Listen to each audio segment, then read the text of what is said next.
Hello and welcome to LiveSquawk's preview show. You're joining me today for ECB interest rate preview, and we'll be joined by LiveSquawk's European editor Eric Culp and by special guest Gunter Grimm. For those new to LiveSquawk, we are a news aggregator service, audio news channel. You can go to our website and take a trial and see if we can help you in your trading day. We bring you news live 24 hours a day, effectively, on anything that moves the financial markets. So give us a try if you haven't already. And welcome to today's show. 2 in 1 week, actually. We did a preview show for the FOMC yesterday, but we'll review some of that. But today, we are looking at the ECB and really just previewing what to expect from the rate decision itself, and then also from really just what we can expect from the press conference, other than a snooze fest, which is normally what it is. Hopefully, I'm building it up. This is going to be interesting this time around. Just to introduce my guest, and as I said, Eric Culp is our European editor based in Frankfurt and has covered the central bank, the ECB, particularly for a number of years for LiveSquawk and beyond. And Gunter is an economist by training and is currently on gardening leave. He speaks in his own capacity, to make that clear. He has over 25 years of experience in the financial industry and has held positions as a portfolio manager, salesperson, and currency strategist. And you can find him on LinkedIn as well as on X, and I'll put out the details later. So before we go any further, just a quick disclaimer. The content provided on this channel is for informational and educational purposes only. I'm not a licensed financial advisor, and none of the information shared should be considered as financial, investment, or trading advice. Please conduct your own research, consider your financial objectives, consult a qualified financial professional before making any investment decisions. Investing and trading in financial markets carries risks, and past performance is not indicative of future results. LiveSquawk is not responsible for any losses or gains that may result from following the content on this channel. And with that, I'd like to say hello to my two guests. Hi, guys. Howdy. Hello, everyone. Thanks for having me. Right, so you might detect a twang, an American twang from Eric. He's how long have you lived in Frankfurt now? Oh, longer than I lived in the United States. There you go. Yeah. You kept it. You kept it strong, though. I like the accent. Kept it very strong. Well, so yeah. You never know what you're going to need nowadays. And yes, and to Gunter, thank you for coming on today's show. Right, before we get any further, just to give you, and Gunter's provided his own sort of research on this as well, but I just want to give you a bit of a heads up as to what we're expecting. So the rate decision itself is due at 13:15 GMT today. Consensus is that we're going to get a 25 basis point cut, which will take the main rate we look at down to 3%. Note by Barclays expects the ECB to cut all three key rates by 25 basis points, but suggested that the Governing Council will refrain from providing much guidance on future policy decisions. We expect the policy statement to reiterate the Governing Council's confidence that disinflation process remains well on track, but to continue to highlight downside risks to the growth outlook, particularly in view of the policy agenda of the new US administration. The Governing Council will continue to assess the policy stance as restrictive. We expect the ECB to continue its data dependency and meeting by meeting approach. This strategy enables the GC or Governing Council to maintain flexibility and adjust policy gradually and smoothly under alternative scenarios. That was Barclays' view. Is that something, Eric? I mean, you've written a preview for today's event. What do you see, and what do you expect from today's decision? Yeah, I think 25 basis points. Pretty much everybody out there is betting on that. I think, you talk about a snooze fest, highly possible. I think right now everybody's watching to see what the United States is going to do, and that being, of course, President Donald Trump. The question is, does anyone want to poke that bear right now? Probably not. You saw what happened with Colombia. Quick reaction when the the administration in Bogota said, nah, you can't fly those migrants back to the country, military planes. And Trump said, okay, 25% tariffs immediately, emergency tariffs. That said, I don't think Lagarde, she doesn't shy away from controversy. In fact, I think she kind of courts it. So maybe I presume that someone's going to ask the question, hey, is this enough right now? If you look at what happened earlier, within the past hour and change, the Eurozone GDP number came out flat, which was lower than expected. The German economy contracted more than expected last quarter, and France contracted, and no one expected that. Italy showed flat growth. Basically, across the main three biggest economies in the Eurozone, there's nothing happening. And Spain at 0.8% last quarter. Yeah, okay, they're doing okay, but Which that's was a not surprise. It was a surprise, wasn't it? Yeah, it was more than expected. But they're not going to be able to carry the Eurozone. That combined with high energy costs right now, I think it looks like inflation is going to hold low enough that the European Central Bank can say, yeah, you know what? Nah, let's cut some more rates. I don't think there's going to be a preemptive today, but it wouldn't surprise me if they went further. I know that sounds crazy, but times are a little crazy right now. Preemptive? You think they go preemptive on this maybe? Well, maybe go bigger. I don't think it's going to happen. I think it's a 25 basis point, but if they went 50, would anybody really be surprised? I don't think so. They have terrible growth right now. It doesn't look like it's going to get any better. And, Trump is breathing down their neck saying, yeah, guess what? I'm going to put tariffs on you. Yeah. So that makes a good case. Gunther, do you agree with that? Do you have a counter to Eric's sort of, expectations? Yeah, I'm afraid I can't spice it up. I agree with Eric. We've spoken quite a few times before, and you know that I'm relatively negative on the Eurozone for structural reasons. And that remains my main view. So, yeah, as Eric said, 25 is expected. Thereafter, around 100 basis points in total with today's move are expected until the end of the year. I think it's very likely. If anything, I think the risk is to further downside there in the rate path. And the reasons are also a bit more structural. And now, of course, with Trump winning as a president and with his agenda, I think the risk is that the Eurozone as a whole will fall further behind the US. So if you look at the issues, they're facing tariffs, as Eric says.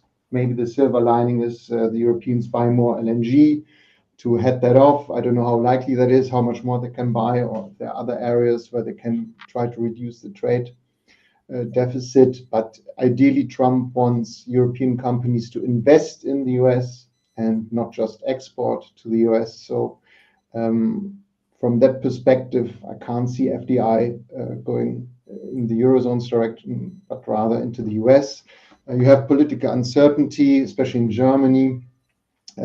People say, yes, we will get it. I'm German, by the way, you might tell that by my accent. But we have a new government led by the conservatives, but it will be a coalition, probably with the Social Democrats or the Greens.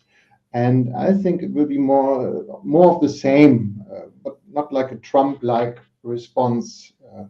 So I remain negative on that front as well. There's way too much regulation, and I can't see the Europeans doing the same as we will witness, in my view, in the US. There's also no innovation, rather regulation. Demographics are uncomfortable, and taxes are too high. Therefore, I'm starting to cry now with all this. Yeah, me too. I need a tissue, I think. But to be fair, it's also now the consensus. So Germany is the sick man of Europe. One has to be careful before one gets too carried away with this view. But yeah, to sum it up, I think there's more room to cut for the ECB. And then we have to also see what Trump has in mind with regard to tariffs, how the euro will then respond. On that front, and we're not a political show, but just in terms of Trump, do you think because of the current state for the two biggest economies within the Eurozone anyway, and the leadership issues they've got at the moment, that no one in a better situation with a better German situation, they'd stand up to Trump? Or is this simply a case of just economics 101? We need America more than America needs the Europe, for example, and that's just the way it is. Eric, would you go with that at the moment? Yeah, that's an interesting point. I don't know if Friedrich Merz, the head of the CDU, which he's the chancellor apparent right now, unless the polls change radically before the election. I don't know if he's got that kind of pushback in him. I mean, he's can be vociferous sometimes and boisterous. I don't know, he's got that attitude. I don't know. And I really don't know enough about French politics right now to see who would step forward. And I think this is also, they would have to support the EU. You'd like to think that they would. Germany's still kind of caught in its shadow of what it did, during the Nazi regime.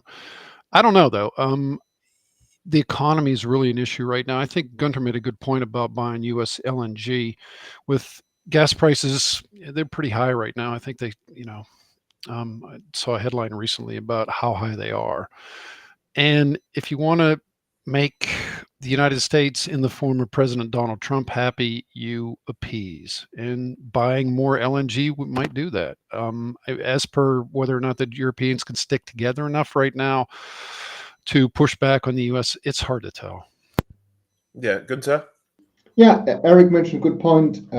There's no unity in the Eurozone at the moment. You don't know who to speak to. Von der Leyen, I think she's a weak leader, doesn't have the political backing, I think, because she's not democratically elected. And I think Trump also wants to, cause a bit of problems for the Eurozone in the sense that he doesn't like the whole concept of the Eurozone, and I don't think he likes Europe.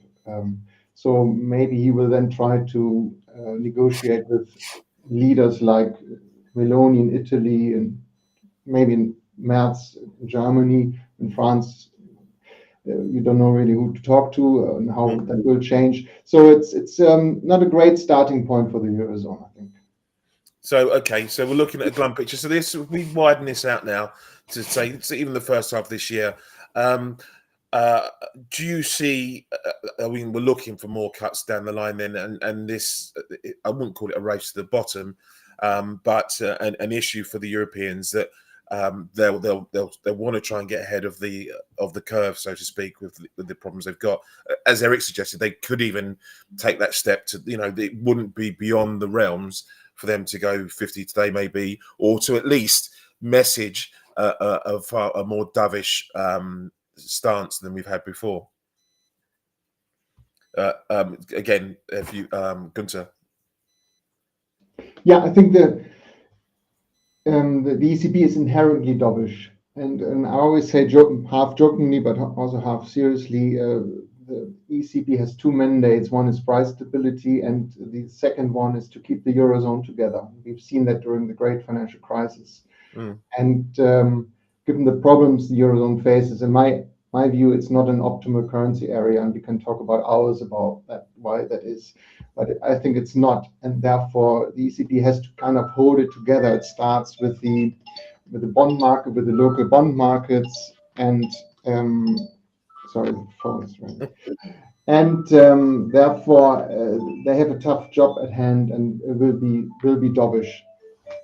Okay, I'll let you get the phone quickly. But just in terms of, I've got an ING piece here that says Eurozone's growth stalls as policymakers show sense of urgency, and they don't expect any immediate pickup in the weakness that they've seen, as they believe it remains widespread, and the outlook for them is sluggish.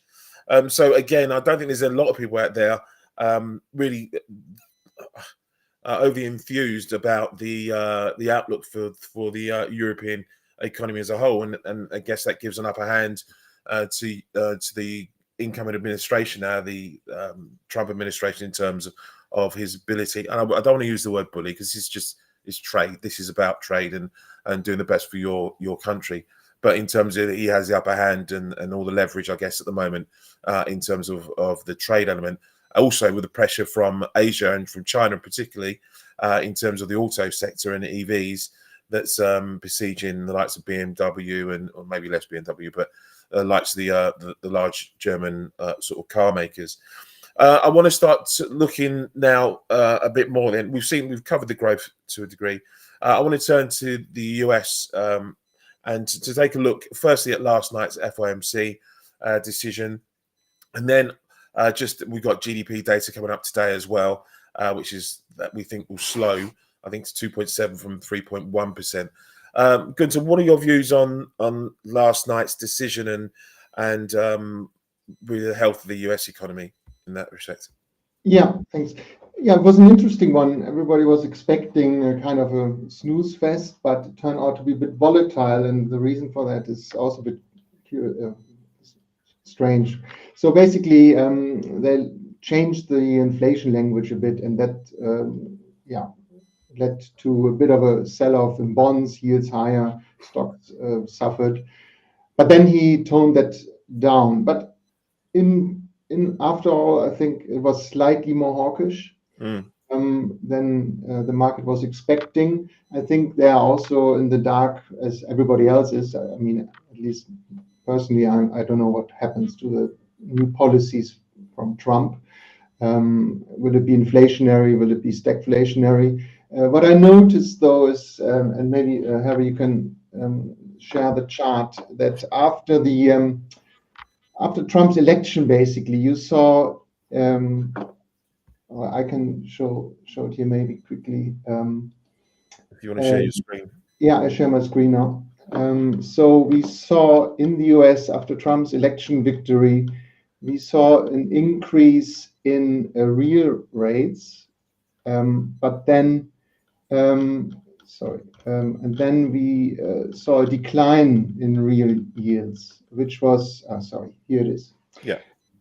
So in the upper panel, we see real yields derived by TIPS, Treasury Inflation Protected Securities, different maturities from 2 to 10 years. And in the lower panel, we have inflation expectations.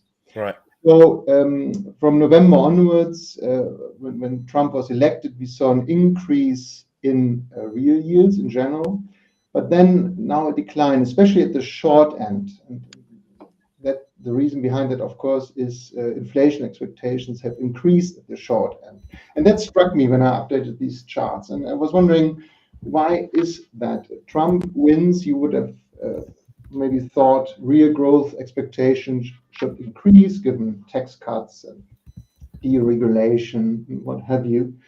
But the market seems to take, at least in the short term, the opposite view. It has lowered real rates and increased inflation expectations. So this, to me, at face value, would suggest more like a stagflationary environment.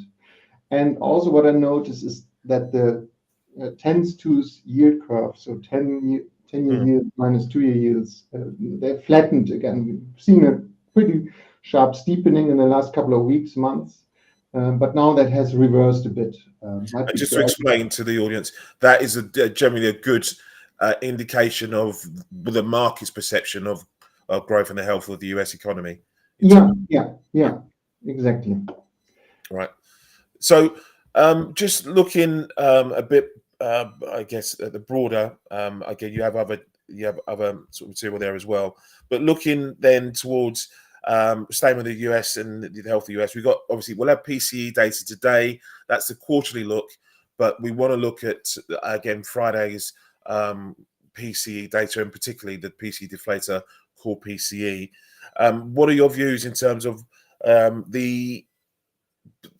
we're likely to see on that front in terms of inflation?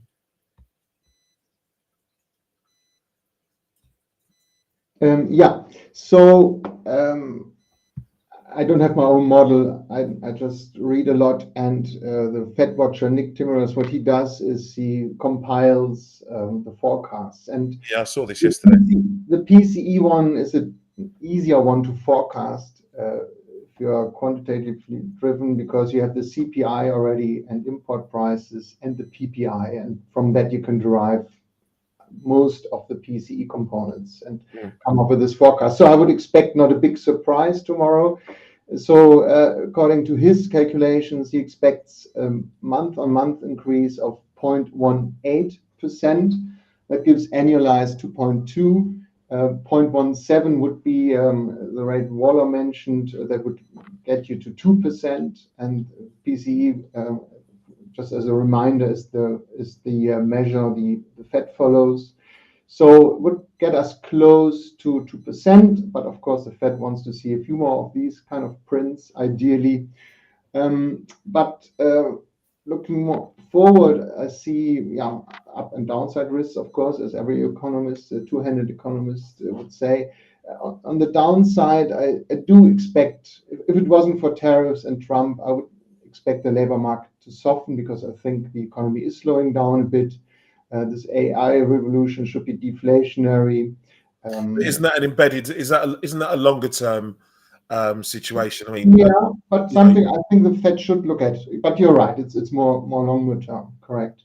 But this deregulation could have an impact, I think, also in the short term, especially also on the energy side. I don't know how he wants to pull it off, but Trump talks about lower oil prices, and there was an interesting article in Bloomberg. Javier Blas, he's quite good. He suggested that maybe OPEC could increase or actually follow its original plan to increase supply in April, and then you could maybe see oil prices falling. That would help a lot to think about it, also from the Fed's perspective.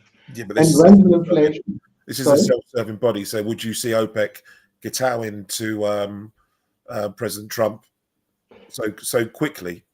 Well, I don't know what the deal could look like, maybe security guarantees and what have you, but I wouldn't rule it out, knowing Trump. Yeah. You can't count anything out, can you? No. And it changes every day. Yeah. And you have, of course, rental inflation. If you look at forward-looking measures, rental inflation seems to be cooling down. And given the lags in computing the OER, that should lead then also to lower rental inflation. On the upside, of course, we have the whole discussion about tariffs, but there again, people are divided. Is it inflationary? Is it not inflationary? How are the tariffs structured? Are they phased in? Are they one-off? And then how will the Fed react? You could argue how the Fed could see it just as a one-off and look through it.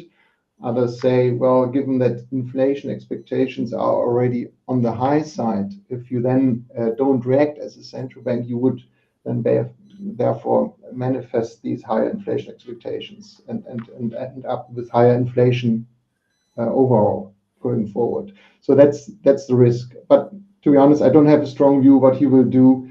I take it day by day, really. Which is the most sensible thing to do. I want to go back to the ECB because I want to turn to the last part of our chat today. I want to go back to the full guidance then and what we're looking at. I know you've got a look at what's it? Let me get your. Yeah, you've got some ECB expectations and what's priced in for later in the year. But we'll come to that in a second. But Eric, in terms of the presser, what are you expecting? You said it might be a bit more interesting than normal because of today's developments and today's data. What are you expecting Lagarde to sort of come to the table with in terms of guidance today? Well, it'll be interesting to see whether or not she's willing to talk about growth. Growth is a problem, and most of the estimates you see, people are cranking them down, right? It's not like everybody's going to say, oh, growth's going to be better this year. No, it's not. It's going to be worse, especially the German government came out, was it yesterday, and said that if they slashed it for this year and cut it for next year. It's to low numbers. Germany is the biggest economy in the Eurozone, and it needs help. Now, the question is, I've been thinking about this when we're talking about some of these things, are lower rates really going to help? That's, I think, is the big question that everybody's probably asking themselves. But the European Central Bank, they can't really do anything but cut rates.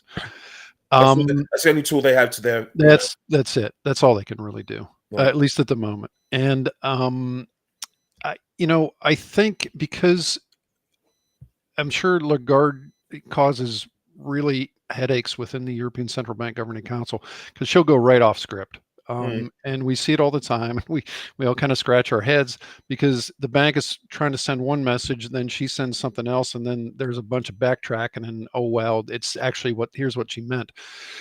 And they don't provide forward guidance until she says something that is perceived as forward guidance. Are they going to go with data dependency? Probably. I don't think they really want to pick a fight with America, or at least with the Trump administration about, we don't care about tariffs, or we can handle it, or anything in that direction. But, journalists, it's our job to prod people, right? So she might take the bait and talk a little bit about. I think they have no choice but to go more dovish, considering the data that just came out, the expectations, and the possibility, even the threat of tariffs. I think it's already hurting business confidence in Germany, probably throughout the European Union. People are saying, oh, Christ, what now? What's this going to be? 25% tariff on our goods? It's going to kill us. So I don't think she can ignore it. And that may open up a discussion about how the European Union in general has to react to this. And, she's probably going to talk about national finances and whether or not, the Draghi plan, if that needs to be put into place. It's not really something she can push, though. She can only toot that horn. She doesn't lead the band. Sure. And Gunther, I know you've been looking at the rate expectations there. I know you've got a chart. What are your views on what the market's going to do, and how? I mean, no one knows. I mean, how the market would. How would you respond to having seen today's growth data? I think you had a chart of the. I'll turn it on. That's it. Just of the ECB. Let me see if I can find it. Where is it? If I can turn you on. And that's it. There we are. There we go. And so your expectations for interest rates throughout the course of this year, or the market implication for rates? Yeah, I agree with Eric. The growth risks are certainly on the downside. I guess she will also be asked regarding tariffs and how the ECB might respond. And Lane's comment was quite interesting. He's the chief economist at the ECB, and he suggests that the impact on growth could be of more concern than the impact to inflation via higher tariffs. And that would be also my view. I think the ECB will err on the dovish side. So this rate path you're seeing there, the implied rate more on the right-hand side, I think could easily drop to below 2% over the course of next year. Okay, so again, continuation from the Fed as we see from the ECB as we see the Fed again potentially on hold for a lot of the year, and you look around, and we won't go into the UK at the moment because that's got its own set of problems as well. But yeah, just to back up that point, Villeroy here in a recent says that there's plausible consensus that we will go on acting at each meeting, which we have successfully practiced since September. So in terms of the dovishness, just to finish up now, we're looking for 25 basis point cut. We're looking for potentially a dovish sounding Lagarde, really, and an outlier would be they go in a little bit harder on the rate cuts and signal, if not do, that we are looking at a deeper cycle of rate cuts for the Eurozone, based on the fact that there is stunted growth to no growth at the moment in the region. That makes sense? Absolutely fair, yeah. Yeah. It just should come from. I'm sorry, you wonder where the growth impetus or shock should come from, apart from lower interest rates. But as Eric also mentioned, they won't do the trick. No, Eric? I'm with you. I think they're going to have to go harder. I think the market's already adjusting to that. After the GDP data today, you're seeing people say, "Yeah, this is probably not going to be enough." Capital Economics, in their flash comment right after the GDP number, they suggested, what's in the market now, probably not enough. Right. Fair enough. And on that note, we will leave it. But thank you guys for your input. Always appreciated.